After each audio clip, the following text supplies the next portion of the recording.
Hey, welcome to the Do Good Work podcast. Today, we're going to be diving into the 3 foundations to be able to have real growth as a digital founder, as a business owner in the online realm. Now, these 3 steps, they're not 3 steps to get rich. These are not 3 easy steps. These are not 3 steps and you're done. These are 3 foundation pieces, and they're relatively simple. We're going to dive into them. And the reason why we're focusing on the foundation first is if we get these things right, then you could focus on the tactics, then you can focus on the granular, then you can focus on specific strategies, etc. But these 3 things are the most important. We're going to dive into, like, the first thing is problem, the second thing is package, and the third thing is repetition. So let's dive into the problem. So to grow and to be able to successfully grow a service business or a business in general online or in any economy really is to solve what I call bleeding neck problems. Now, these problems clearly are it's pretty graphic when you say bleeding neck. However, we need to be keeping in mind that there are nice to have solutions and there's must have solutions. And in specifically, there are always 2 lists going on in your ideal client's mind. There is the list of here's my nice to have, and here is what I must have. And the key thing when you're solving the problem is identifying how can we either be very specific on the problem that we solve so that when our ideal customer thinks about this problem or the way that we position this problem, the way that we frame this problem, it is a must solve problem. And this is really important because this increases the demand, meaning that markets will demand solutions for this problem if it legitimately is something worth solving. And I think as a business or as a digital founder, it's important to understand, A, if you're looking for problems to solve, and you're wanting to make sure that you get handsomely paid for it, look for the tough questions. Look for the difficulty that your target market's going through. And again, you don't have to solve for everyone, but you do have to solve for a specific person or a specific set of people large enough to be able to sustain a company, to sustain your growth. So just keep those 2 things in mind. That's called TAM, total addressable market. But the key thing when you're looking at these problems, being able to distinguish what is an important problem for them. It may not be an important problem for you, but it is an important problem for them. And how could we ensure that the way that we frame this problem is top of mind and it is a must-have solution, meaning that if it's not solved either with urgency or with a time frame, that it will become a bigger problem down the line. And I think that's an important thing to think about, even if you have a successful business right now, because I personally have seen in the inside of successful companies and be able to see specifically, we need to still be more specific. And you'll see a lot of information online about niching down, quote unquote. What does that even mean?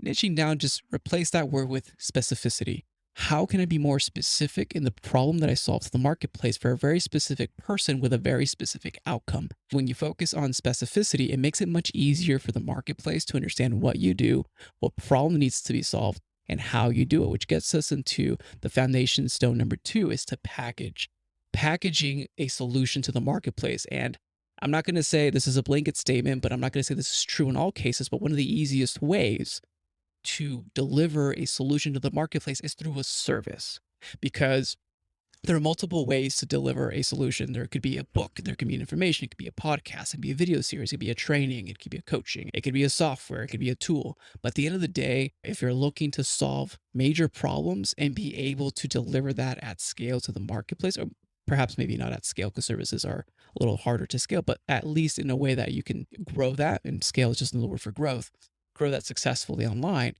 the easiest way is to go into a service. And I'm not here to say do the easiest thing first, but I want to give this point of view on services, because when there is a major problem in the marketplace, your ideal client, if it's a major problem, maybe a video series or maybe a software automation isn't going to solve their problem immediately.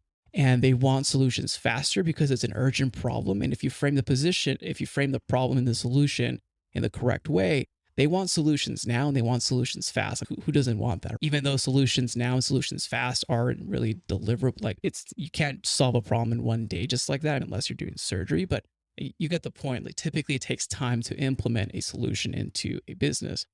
But the reason why I'm saying that is that the marketplace is really yearning for, and in my opinion, values wisdom. And the highest form, in my opinion, of applied wisdom is Let me do this for you the right way, because your ideal client can solve their own problems. You got to keep that in mind. Anyone can do whatever, they can actually do anything that they want to. They may not do it correctly, they may not do it the right way, they might fail.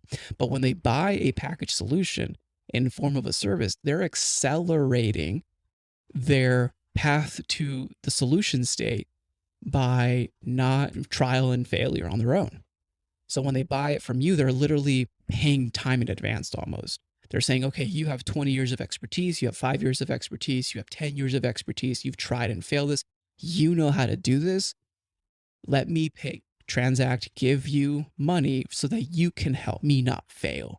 And you can help me ensure that I'm taking the right steps, doing this for me the right way.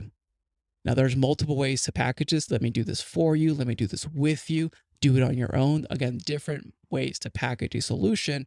But I believe that right now there is a huge divide between quote unquote expertise, meaning, hey, I know something, I know stuff, versus wisdom, meaning I know stuff, I do stuff, and here, let me do this for you.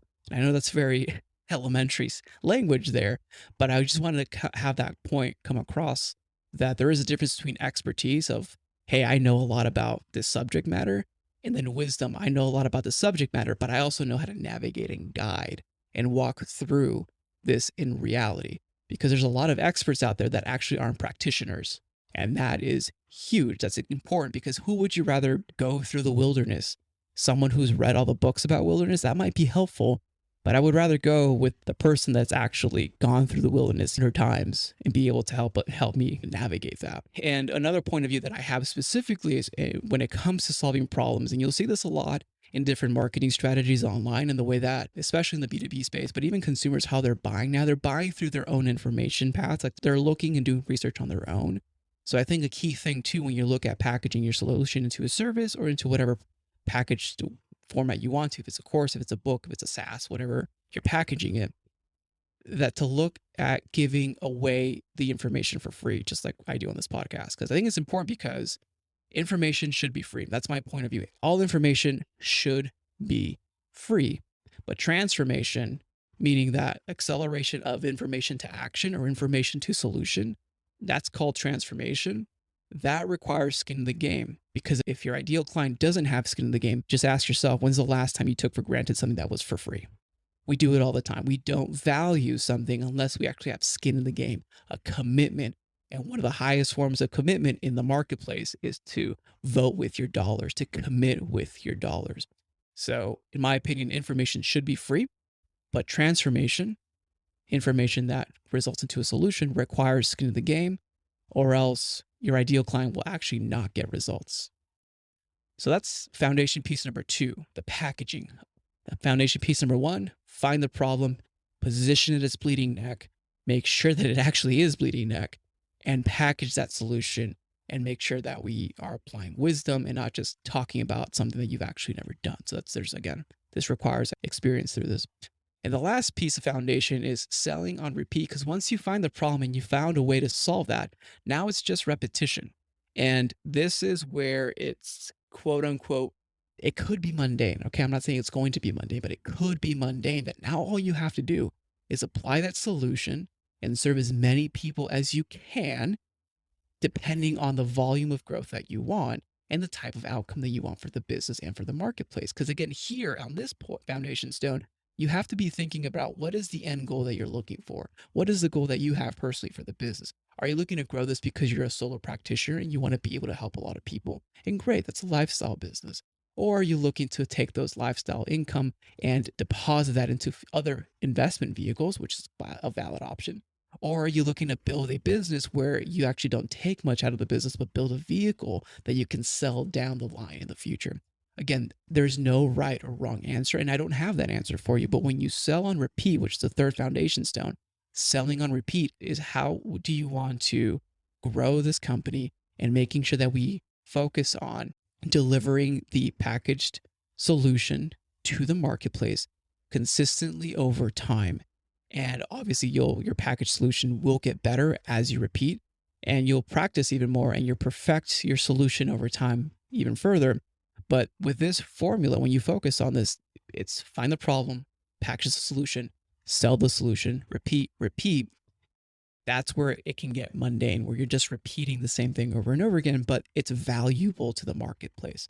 So we can talk about another podcast, ways to not make it mundane and add spice and change and flavor, but that will naturally come when you solve these problems for a diverse group of people or a very specific group of people, but with diversity, the way that you approach some of the engagements. Because everyone's different. Like when you engage the same target market, there's no two customers that are always going to be the same. They might have the same problems, but I digress.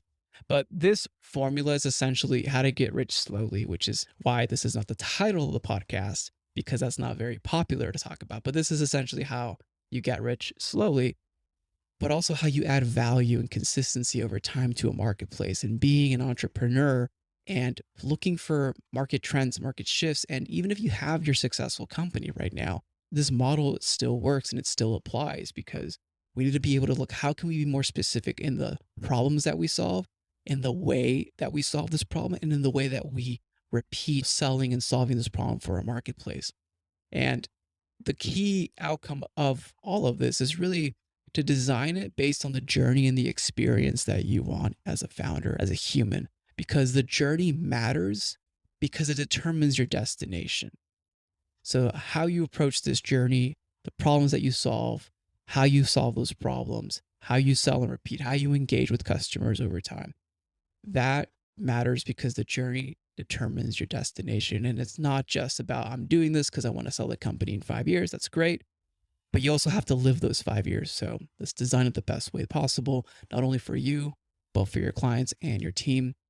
As always, it's an honor to be a small part of your journey. If you know anyone who would benefit from listening to this episode, consider sharing this with them. You never know that you might be the catalyst that opens them up to a new way of operating their business and experiencing life. This is Raul. Do good work.